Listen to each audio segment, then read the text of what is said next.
Alrighty, let's get into explaining this piece of music for Quiz 8. The section that is showing on the screen is how much you're expected to play for Quiz 8. Whichever part you decide to play, whether you've already decided who to do your duet with, this would be how much you play. If you're playing the A part, that'll be here, skip this line, go down here, and stop there. If you're playing the B part, start here, play through here, skip this line, go down here, play through there, and stop there. This is a rather famous piece. You will have heard it in shows, in commercials, in all sorts of stuff. It is Minuet in G. I'm hearing a lot of people pronounce it Minuet or Minuet. Minuet in G. Minuet is a French term.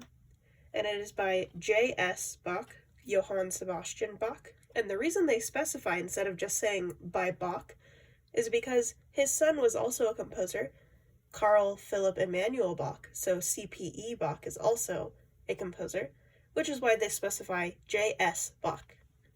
That's just a fun fact, you don't really need to know that. But we're going to look at this much of this piece for this video. Alrighty, here are the notes that are used in the first 8 measures of this piece.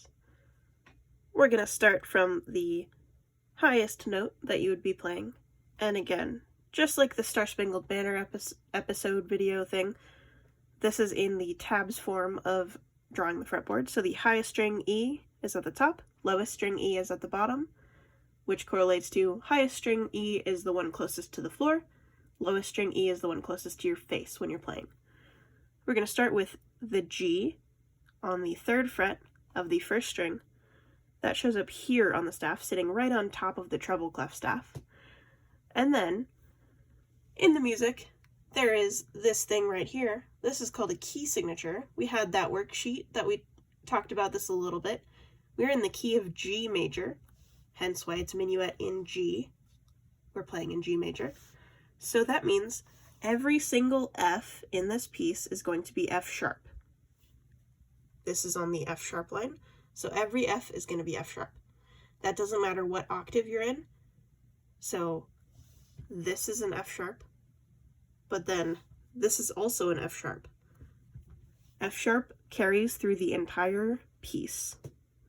So we start with our G on the 3rd fret of the 1st string. Then we go to F sharp on the 2nd fret of the 1st string. You're going to play that with your 2nd finger as a reminder. Then we go to open E, no fingers down on the 1st string. We jump down to D, 3rd fret, 2nd string. It's right here on the sheet music, or right there, so you can see it. That's the 3rd finger. Then 1st fret, 2nd string, C.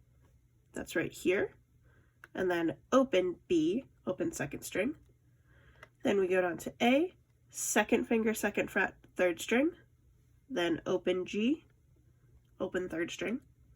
Then we have to go to F sharp, so that's a new note. That's on 4th fret of the 4th string.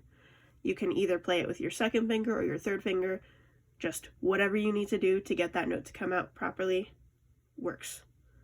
Then we go to E natural, bottom of the staff, but it's on the 2nd fret of the 4th string. And then we have D, which is the open 4th string. So for this excerpt, you don't need to worry about the bottom 2 strings at all. So you don't need to play the 2 strings that are closest to your face. You don't need to play those at all. You're just looking at strings 1 through 4. These are the notes being used in review. G, 3rd fret, 1st string. F sharp, 2nd fret, 1st string. E natural, open 1st string. D, 3rd fret, 2nd string. C, 1st fret, 2nd string. B, open 2nd string. A, 2nd fret, 3rd string. G, open 3rd string. F sharp, 4th fret, 4th string. E natural, 2nd fret, 4th string. And D, open 4th string. These are all the notes that are used in this excerpt of 8 measures, but that is split between the 2 parts. Something that can help with getting used to playing the patterns in this piece is going up and down the scale that you would build if you started on the lowest note and ended on the highest note that you play in the section. If you start right here, that forms a G major scale. Do, re, mi, fa, sol, la, ti, do. Like in the song Do, re, mi from Sound of Music, if you are into that. But if you start here, it's just an extension of an extra fifth. So you start on the low so of G major, which is also known as D. But if you start on D and go all the way up to the high G, you go through the strings, 4, 3, 2, 1. And then practice going down the other way as well. Because in this music, there are a lot of scale movements. So starting on G, G, A, B, C, D, that's part of a scale. C, D, E, F sharp, G is another part of the scale. Down here, it's just a little bit of movement around the same area. G, F sharp, G, A, B. From the F sharp, it's a little bit of a scale. Same idea here. A, B, C, little bit of a scale. And then here it goes in the opposite direction. D, C, B, A is part of a scale. C, B, A, G, F sharp is part of a scale. And then F sharp to B is another part of the scale. So practicing moving around on these notes, going up and down, and occasionally skipping notes would help with moving your fingers fast enough for this, if you get really used to what it feels like to play in G major.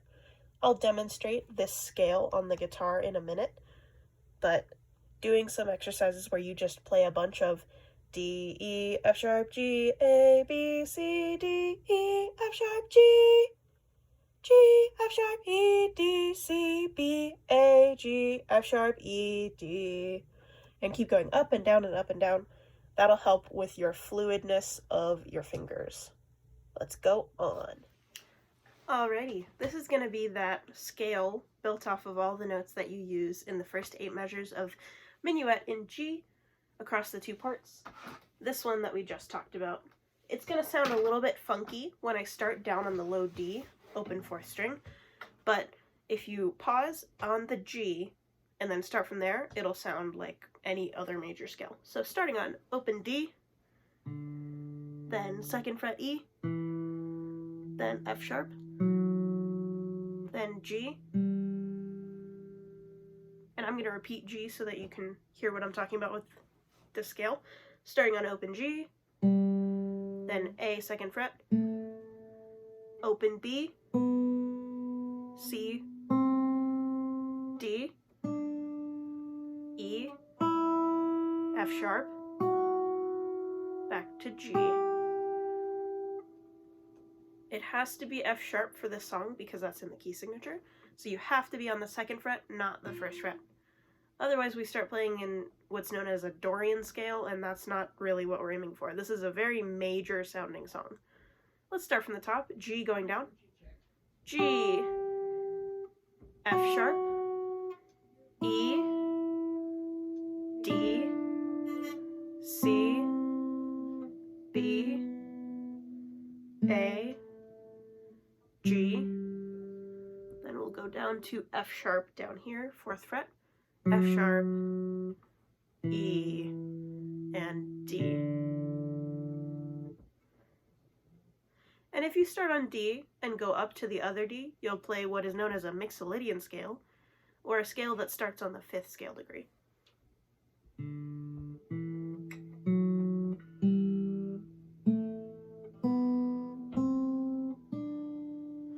It's almost like a major scale, but the second to last note, the 7th scale degree, is flattened.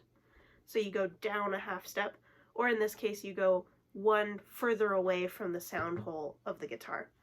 That's a good way to tell whether something is raised or lowered on the guitar if you're staying on the same string. If it goes further from this hole, that means it's lowered. If it goes closer to the hole, it is raised. So in that case, it's a lowered 7th. If it were the normal 7th in D major, it would be C sharp. And it would sound like this. But because we have no C sharps in the song, it's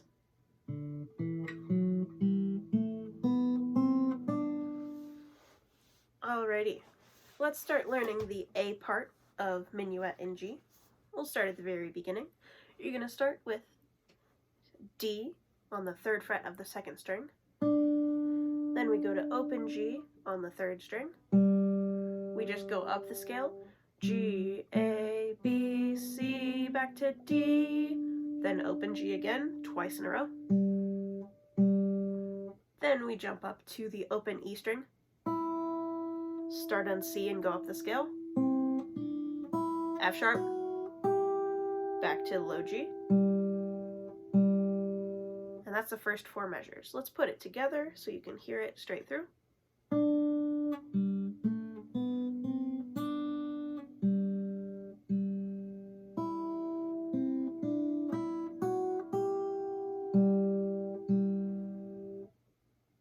Then we'll go to the next line, starting where it has the letter D above it. That is telling you would play a D major chord over this, but we start on the note C, 1st fret, 2nd string. Then start on D and go down the scale. Go back to B. Start on C and go down the scale. Now you have to go to F sharp, then G.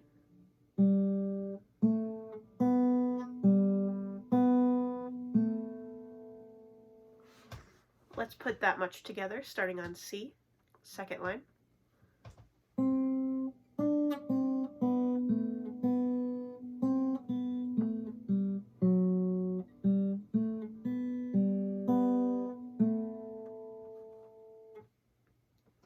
And the song is in 3/4, so there's only 3 beats per measure, just to be sure. I'll play straight through the entire first part of this excerpt that you're playing for quiz 8, starting on D, ending on A. 1, 2, 3, here I go.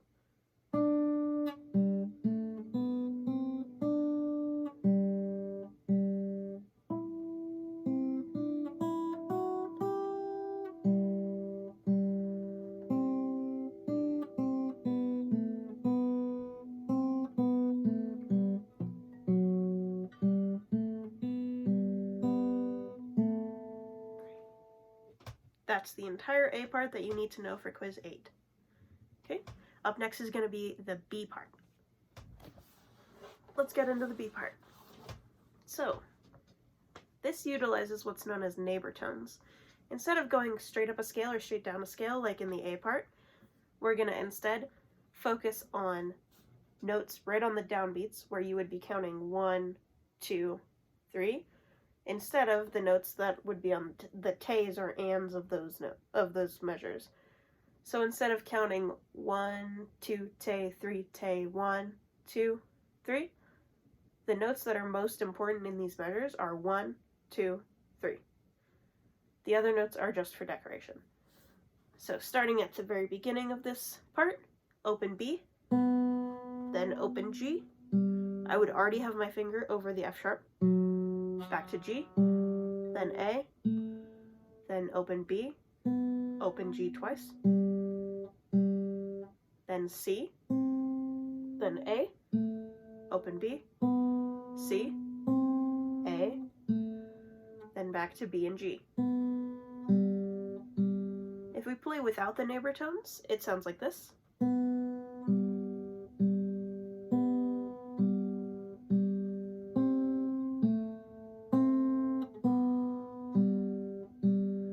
Kind of see why he added a little bit more to make it more interesting. Playing straight through the entire 4-bar phrase we just learned.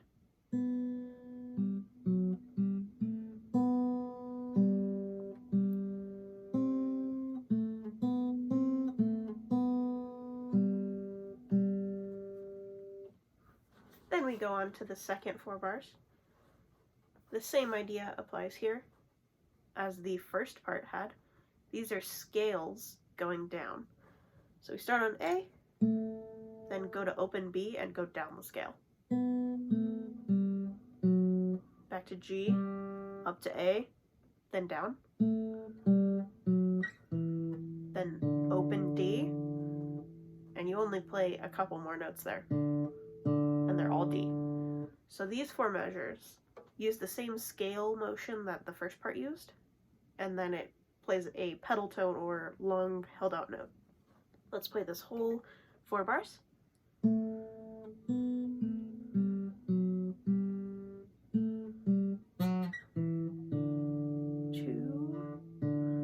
1, 2, 3.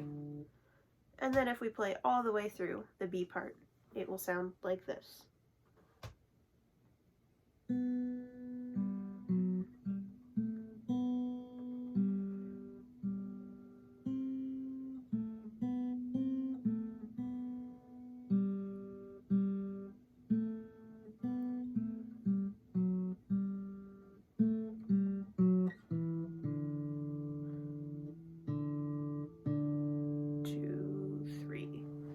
That's all you need to know if you're going to play the B part for quiz 8.